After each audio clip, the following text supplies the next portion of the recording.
Assalamualaikum warahmatullahi wabarakatuh. Innal hamdalillah nahmaduhu wa nasta'inuhu wa nastaghfiruh wa na'udzu billahi min shururi anfusina wa min sayyiati a'malina. Man yahdihillahu fala mudilla lahu wa man yudlil fala hadiya lahu. Wa ashhadu an la ilaha illallah wahdahu la syarika lahu. Wa ashhadu anna Muhammadan 'abduhu wa rasuluhu la nabiyya ba'dahu. Allahumma salli ala Muhammad wa ala ali Muhammad kama sallaita ala Ibrahim wa ala ali Ibrahim innaka Hamidum Majid. Allahumma barik ala Muhammad wa ala ali Muhammad kama barakta ala Ibrahim wa ala Ibrahim innaka Hamidum Majid. Fa ya ibadallah usikum wa nafsi bitaqwallah faqad fazal muttaqun. A'udzu billahi minasyaitonir rajim. يا أيها الذين آمنوا اتقوا الله حق تقاته ولا تموتن إلا وأنتم مسلمون. يا أيها الذين آمنوا اتقوا الله وقولوا قولا سديدا يصلح لكم أعمالكم ويغفر لكم ذنوبكم ومن يطع الله ورسوله فقد فاز فوزا عظيما. معاشر المسلمين, sidang salat Jumat, a'azzani Allah wa iyyakum jami'an. Ada salah satu perintah yang cukup urgen, cukup penting, yang harus kita senantiasa ingat. Jangan sampai perintah ini kita abaikan. Yaitu dalam surah At-Tahrim, surah 66 ayat 6, A'udzubillahi minasyaitonir rajim.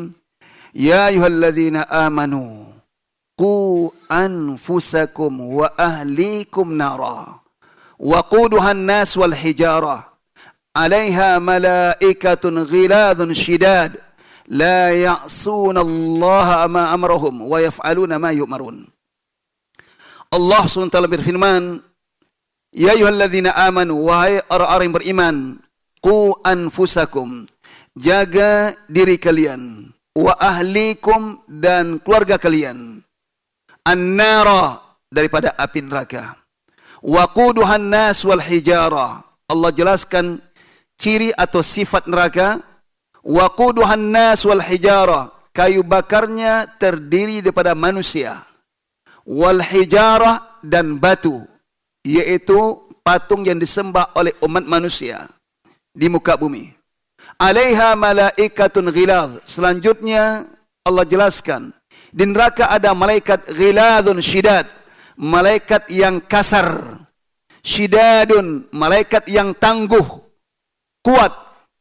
La ya'sunallaha ma amarahum, mereka tidak pernah membangkang apa yang diperintahkan kepada mereka oleh Allah Subhanahu wa taala. Wa yaf'aluna ma yu'marun, mereka siap melaksanakan segala perintah Allah Subhanahu wa taala.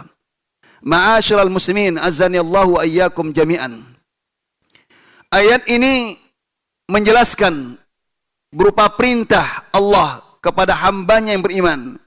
Ya ayyuhalladzina amanu, wahai yang beriman, yaitu alladzina saddaqu Allah, sebagaimana ditafsirkan oleh Al-Imam As-Sa'di dalam tafsir beliau, yaitu orang-orang yang membenarkan Allah sebagai Tuhannya, sebagai Sang Maha Pencipta, sebagai pengatur alam semesta, dan sebagai yang berhak untuk disembah satu-satunya Allah. Saddaqullah wattaba'u rasulah, dan mengikuti rasulnya.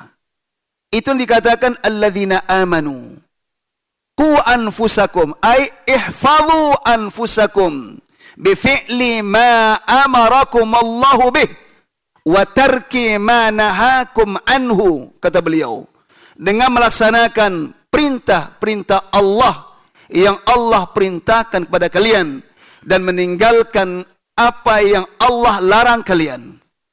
Wa ahlikum, dan juga jaga, ay ihfazu ahlikum, dan jaga juga keluarga kalian, bima tahfazuna anfusakum bih, dengan apa yang kalian jaga diri kalian dengan melaksanakan perintah Allah dan meninggalkan Allah Subhanahu wa taala. Ma'asyiral muslimin, azani Allah wa iyyakum jami'an. Ahli tauhid belum tentu selamat di akhirat. Jangan kita merasa bahwa kita sudah bertauhid, kita sudah paham agama, paham akidah, lalu kita merasa aman dari sisi Allah Subhanahu wa taala. Belum tentu. Bisa jadi Allah masukkan neraka karena faktor ini. Kita abaikan perintah Allah. Sebagaimana dalam hadis Nabi SAW, hadis sahih, kata Rasulullah, yu'adzabu min ahli tauhid finnari. Hadis sahih.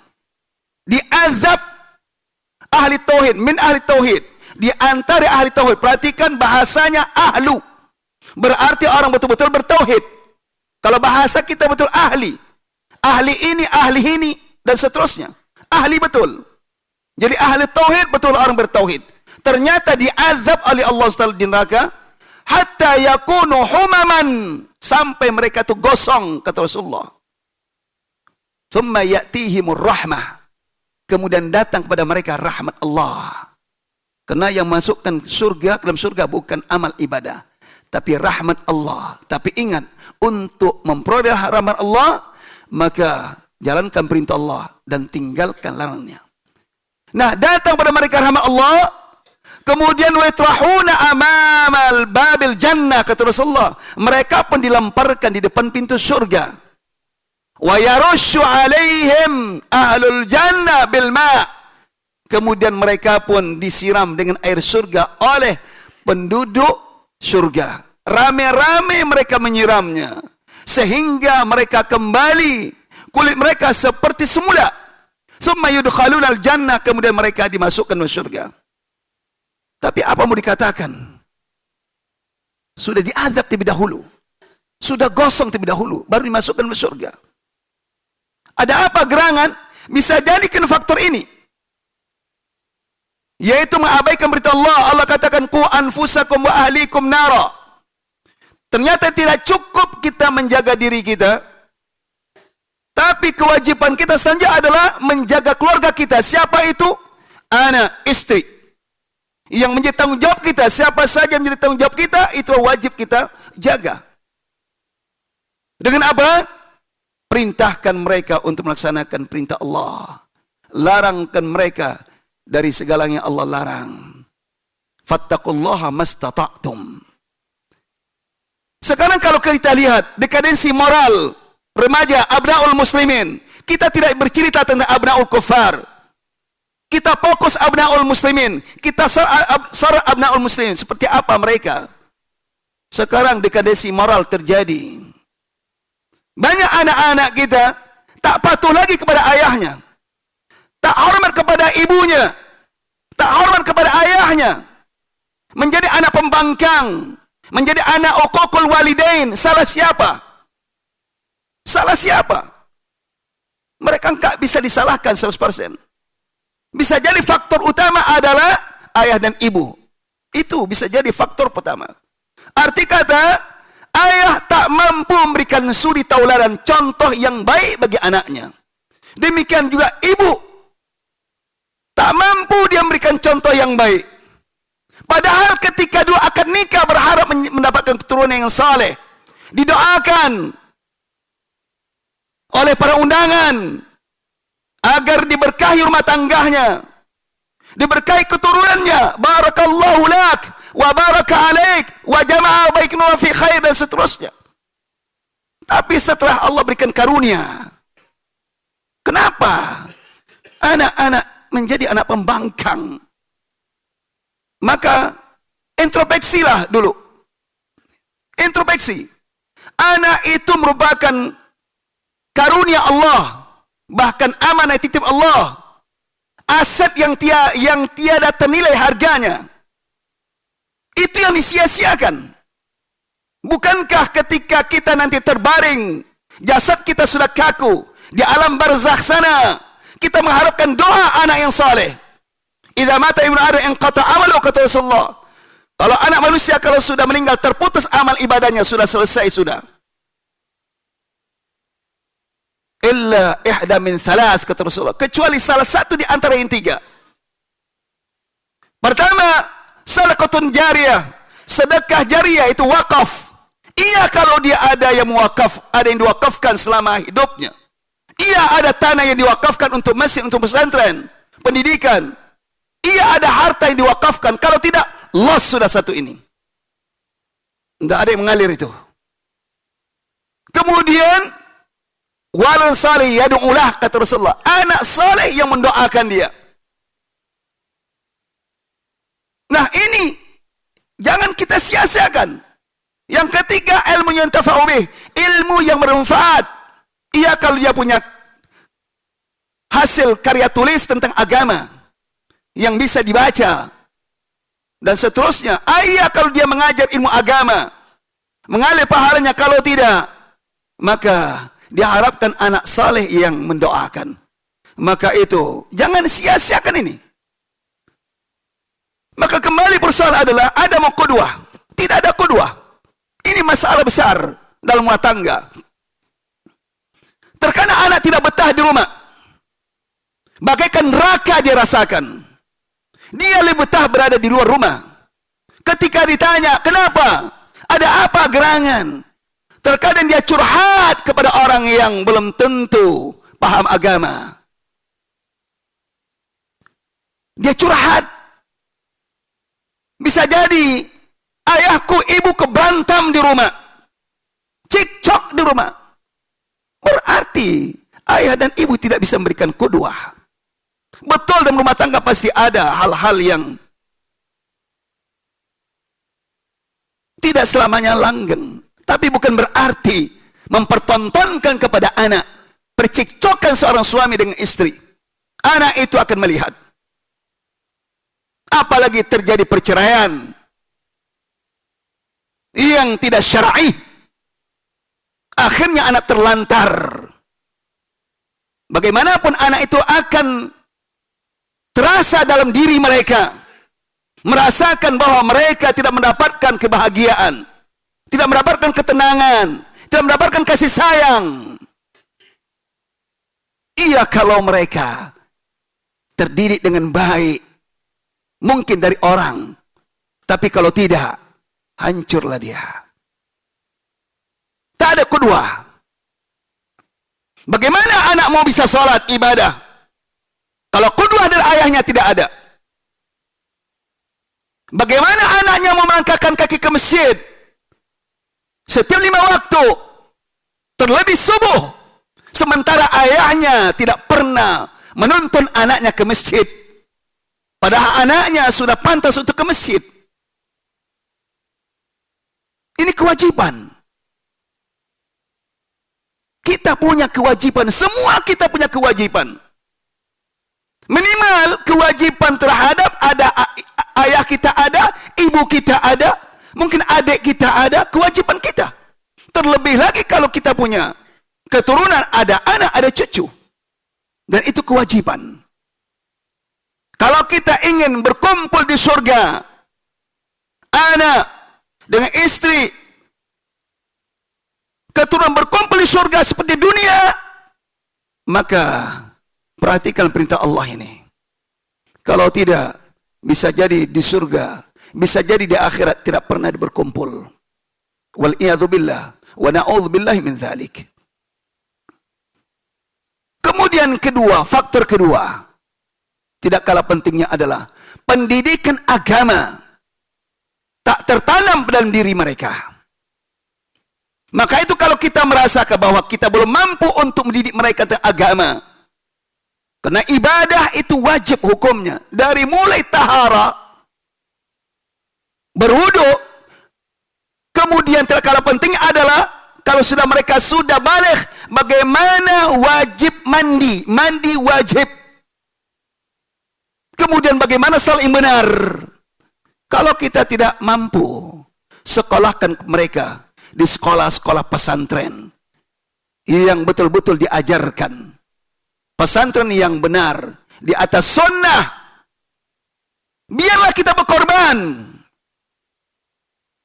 Dunia, harta yang kita korban tak seberapa dari hasil yang mereka paham agama. Karena itu paling tidak kewajiban. Kewajiban kita ketika tidak mampu, kita serahkan kepada yang ahlinya. Begitulah salaf-salaf terdahulu. Para ulama terdahulu, ketika mereka tidak mampu, mereka bukan agama, bukan ulama, Dia serahkan kepada syekh, dia serahkan kepada alim ulama untuk dididik, diajarkan. Dan diberikan imbalan sebagai penghargaan. Tapi ini juga diabaikan, wal'iyadzubillah, karena tidak sedikit orang tua lebih mementingkan masalah dunia, lebih mementingkan ilmu umum daripada ilmu agama. Ilmu umum hanya sebatas dunia, sementara agama yang harus dia ketahui, karena ada agama yang setiap person yang disebut dengan fardu ain yang harus diketahui oleh setiap orang. Bukan saja anak kita, kita pun harus paham, harus ngerti bagaimana wudhu yang benar, bagaimana salat yang benar, bagaimana salat berjamaah yang benar, dan seterusnya. Karena itu fardu ain. Dan ini yang kedua, faktor kedua, ketidakpahaman mereka tentang agama karena orang tuanya tak peduli. Kemudian yang ketiga adalah salah dan bergaul.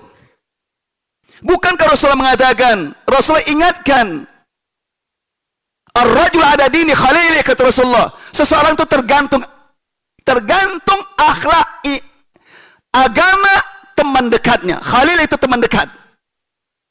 Arti teman dekat adalah sama-sama pergi, sama-sama makan barangkali.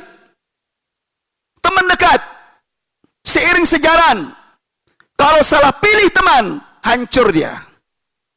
Kalau Rasul mengatakan, falyanzur ahadukum man yukhalil.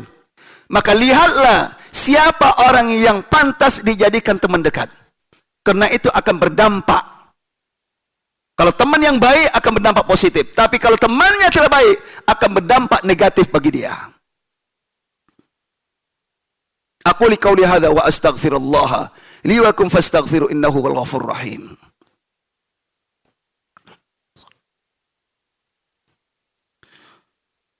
Alhamdulillahi rabbil alamin. Wassalatu wassalamu ala asyrafil anbiya'i wal mursalin wa ala alihi wa ashabihi ajmain wa man tabi'ahum bi ihsanin ila yaumiddin, amma ba'd. Yang terakhir, tidak kalah pentingnya adalah, karena ini termasuk faktor, tidak kalah penting faktor merusak karakter akhlak anak, yaitu sandang, pangan, papan yang melekat pada mereka dari hasil yang haram. Makan yang dimakan oleh mereka adalah haram. Minum yang minum mereka adalah hasil yang haram. Kendaraan yang mereka pakai, tempat tinggal yang mereka tinggali adalah hasil yang haram. Dan itu akan merusak karakter mereka tanpa disadari oleh kita sendiri. Maka itu Islam melarang, Islam mengharamkan, yaitu mencari nafkah, bukan saja zatnya haram, tapi caranya juga tidak boleh dengan cara yang haram. Dari mulai riba dan seterusnya, rentenir dan sebagainya, menipu, curang dalam timbangan dan sebagainya. Apalah artinya? Yang dicurang cuma 2 on, tapi yang 2 on itu adalah merusak semua hasil yang dihasilkan. Maka Islam dituntut untuk jujur. As-sidqu yahdi ilal bir, kata Rasulullah. Kejujuran itu menunjukkan, membawa kepada kebaikan. Wal birra yahdi ilal jannah, kata Rasulullah. Sedangkan kebaikan membawa kepada surga Allah Subhanahu wa taala. Sebagai penutup hadis Nabi SAW yang ada kaitan ini, Rasul mengatakan, al-halalu bayyinun wal haramu bayyinun wa bainahuma mushtabihat. Kata Rasulullah, halal itu jelas nyata, artinya orang paham. Wal haramu bayyinun, haram juga jelas nyata. Tidak ada orang seawam-awamnya orang Islam pasti tahu zina itu haram, mencuri itu haram, menipu itu haram, curang dalam timbangan itu juga haram. Tidak ada yang tidak tahu. Kenapa dilakukan? Kebetulan Rasul mengatakan, man waqa'a fi syubhat wa bainahuma mustabihat. Di antara keduanya, antara hal haram ada yang mustabihat, ada yang samar, ada yang remang. Kata Rasulullah, man waqa'a fi syubhat waqa'a fil haram. Siapa yang terjerembab dalam yang syubhat, maka dia terjerembab dalam yang haram. Artinya syubhat pun di status hukumnya juga haram. Ujung hadis yang ingin khatib kaitkan. Apa kata Rasulullah? Ala inna fil jasadi mudghah. Ketahuilah, sesungguhnya dalam tubuh manusia ada sekerat daging, sepotong daging, kata Rasulullah. Idza salahat salahal jasadu kullu. Apabila sekerat daging ini baik, maka baiklah semua anggota tubuhnya. Wa idza fasalat fasal jasadu kullu. Apabila sekerat daging ini rusak, maka rusaklah seluruh anggota tubuhnya. Ala wahyal qalb, kata Rasul. Itulah hati. Karena hati ini yang menggerakkan anggota tubuh, menggerakkan alam pikiran. Kalau hatinya baik, dia akan berpikir positif. Anggota tubuh pun tidak akan bertindak tindakan yang negatif. Tapi kalau hatinya busuk, hatinya rusak, maka pikirannya negatif. Maka dia akan menggerakkan anggota tubuh kepada perbuatan maksiat. Kenapa bisa hati ini baik? Kenapa bisa rusak? Kaitkan dengan hadis yang awal. Al-halal bayin. Artinya apa? Kalau yang dimakan, kemudian sandang pangan, kemudian tempat tinggal, kendaraan, hasil yang halal, maka hatinya akan terjaga.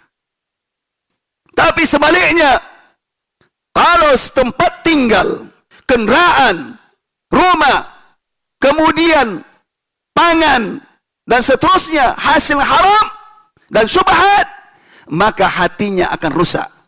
Maka itu akan bertindak dengan tindakan yang negatif. Maka introspeksi. Jika ada anak, kenapa anak itu tidak bisa diatur? Tidak tunduk pada ayah dan ibunya. Menjadi anak pembangkang. Anak-anak yang tak terarah hidupnya. Maksiat. Lalai kepada Allah. Ada apa? Perlu introspeksi. Jangan-jangan ada hasil haram masuk ke dalam perut mereka. Wal'iyadzubillah. Oleh karena itu, terakhir, pendidikan ini adalah kewajiban kepada semua, bukan saja orang biasa, termasuk alim ulama, termasuk kiai, termasuk ustaz. Mereka punya kewajiban mendidik keluarga mereka. Pendidikan zaman sekarang jauh lebih berat dari zaman-zaman sebelumnya, karena banyak sekali yang bisa merusak mereka. Sudah yang sifatnya adalah yang di luar bisa merusak mereka, ditambah lagi tidak ada perhatian dari orang tua, baik ayah maupun ibu. Allah Subhanahu wa taala mengampuni dosa dan kesalahan kita. Allah Subhanahu wa taala membimbing anak keturunan kita ke jalan yang hak, ke jalan yang benar. Allah Subhanahu wa taala mematikan kita dan matikan anak dan keturunan kita dalam husnul khatimah dan mengumpulkan kita dalam surga Allah Subhanahu wa taala. Inna Allah malaikatahu yusalluna 'alan nabi ya ayyuhalladzina amanu sallu 'alaihi wa sallimu taslima. Allahumma salli 'ala Muhammad wa 'ala Muhammad kama sallaita 'ala Ibrahim wa 'ala Ibrahim wa barik 'ala Muhammad wa 'ala Muhammad kama barakta 'ala Ibrahim wa 'ala Ibrahim innaka Hamidum Majid. Wardallahumma عن الخلفاء الراشدين أبي بكر وعمر وعثمان وعلي وعن بقية الصحابة أجمعين برحمتك يا أرحم الراحمين. ربنا ظلمنا أنفسنا وإن لم تغفر لنا وترحمنا لنكونن من الخاسرين. ربنا ظلمنا أنفسنا وإن لم تغفر لنا وترحمنا لنكونن من الخاسرين. اللهم اغفر لنا ذنوبنا وكفر عنا سيئاتنا وتوفنا من الأبرار. اللهم اغفر لنا ذنوبنا ولوالدينا وارحمهم كما ربونا صغارا. ربنا هب لنا من أزواجنا وذرياتنا قرة أعين واجعلنا للمتقين إماما. اللهم اجعل أولادنا وذريتنا من الأتقياء والصالحين. اللهم اجعل أهالينا من الأتقياء والصالحين برحمتك يا أرحم الراحمين. ربنا آتنا في الدنيا حسنة وفي الآخرة حسنة وقنا عذاب النار. Walhamdulillahirabbil alamin. Aqimissalam.